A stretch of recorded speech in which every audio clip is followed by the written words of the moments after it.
O livro de Gênesis é o primeiro livro da Bíblia e a sua história se divide em duas partes principais. Os capítulos de 1 a 11 contam a história de Deus e do mundo inteiro. Depois temos os capítulos de 12 a 50 que realçam a história entre Deus e apenas um homem, Abraão, e a sua família. Essas duas partes estão conectadas por uma história que começa no capítulo 12. Esse esboço nos dá uma ideia de como entender a mensagem do livro como um todo e como ela apresenta a história da Bíblia inteira. O livro começa com Deus tomando a desordem e a escuridão descritas na segunda frase da Bíblia. E disso Deus traz a ordem, a beleza e a bondade. Ele cria um mundo onde a vida pode florescer. Deus faz essas criaturas chamadas humanos, ou Adam em hebraico.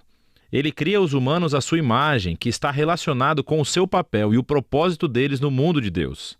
Os humanos são criados para refletirem o caráter de Deus no mundo. Eles são nomeados como representantes de Deus para governar o seu mundo em seu nome, o que, nesse contexto, significa aproveitar todo o seu potencial, cuidar dele e torná-lo num lugar onde ainda mais vida possa florescer. Deus abençoa os humanos. Essa é uma palavra-chave nesse livro. Deus lhes dá um jardim, um lugar onde podem começar a construir esse novo mundo.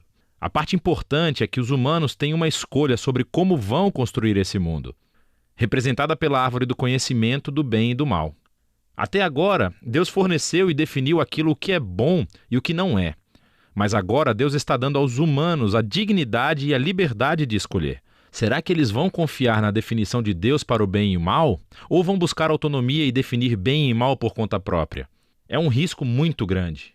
Rebelar-se contra Deus é abraçar a morte, porque você está se afastando do próprio doador da vida. E isso é representado pela árvore da vida. No capítulo 3, uma figura misteriosa, a serpente, entra na história. A única coisa que sabemos sobre a serpente é que ela é uma criatura que Deus fez.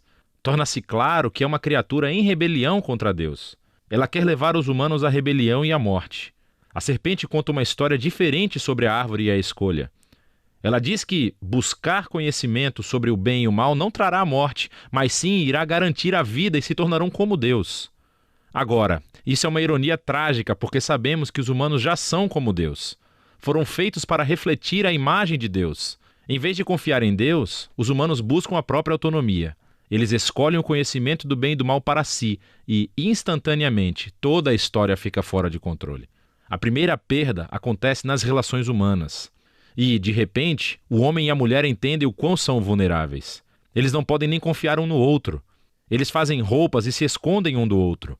A segunda perda acontece na intimidade entre Deus e os humanos. Eles correm e se escondem de Deus.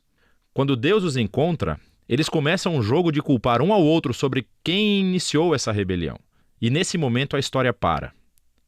Há uma série de poemas curtos nos quais Deus declara, primeiro para a serpente e depois para os humanos, as consequências trágicas dos seus atos. Deus primeiro diz à serpente que, apesar da sua vitória aparente, ela está destinada à derrota e a comer poeira. Deus promete que um dia uma semente, ou seja, um descendente, virá da mulher e dará um golpe letal na cabeça da serpente.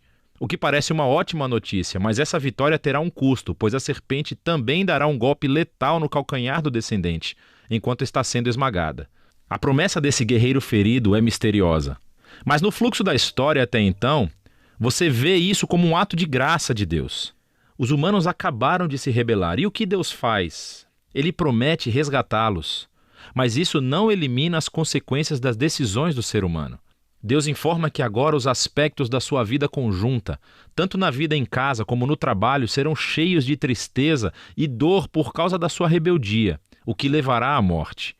E a partir daqui, a história só piora. Os capítulos 3 a 11 traçam o efeito crescente da rebelião e das relações humanas fraturadas em todos os níveis. Há uma história sobre dois irmãos, Caim e Abel. Caim tem tanta inveja do seu irmão que quer matá-lo. Deus adverte Caim que não caia na tentação, mas ele faz isso de qualquer maneira. Ele mata o seu irmão no campo. Caim então constrói uma cidade onde reinam a violência e a opressão. Tudo isso culmina na história de Lameque. Ele é o primeiro homem da Bíblia a ter mais de uma esposa. Ele as acumula como sua propriedade. E entoa uma breve canção sobre como ele é ainda mais violento e vingativo do que Caim.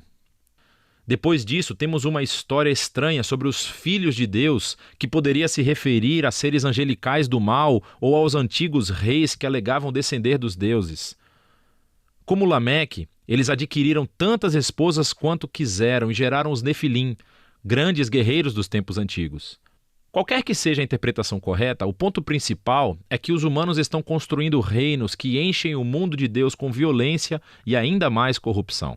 Em resposta a essa corrupção, sabemos que Deus está profundamente triste. A humanidade está destruindo o seu belo mundo e se destruindo uns aos outros. Então, num ato ímpeto de proteção da bondade que existe no seu mundo, Deus limpa a maldade humana com um grande dilúvio. Mas existe um humano inocente a quem ele protege, Noé, e toda a sua família. Ele nomeia Noé como um novo Adão. Ele repete a bênção divina e envia Noé pelo mundo afora. Mais uma vez, temos grandes expectativas, mas Noé falha, também num jardim. Ele vai e planta uma vinha e fica bêbado até perder os sentidos. Então, um de seus filhos, Cam, faz algo vergonhoso ao seu pai na tenda. Aqui temos o nosso novo Adão, nu e envergonhado, justamente como o primeiro. E novamente tudo piora. O que leva à fundação da cidade da Babilônia. As pessoas da antiga Mesopotâmia se reúnem em torno de uma nova tecnologia, o tijolo.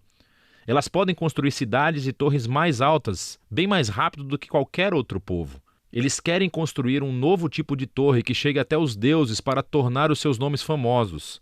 É uma imagem da rebelião e arrogância humana. É a rebelião do jardim, dessa vez amplificada.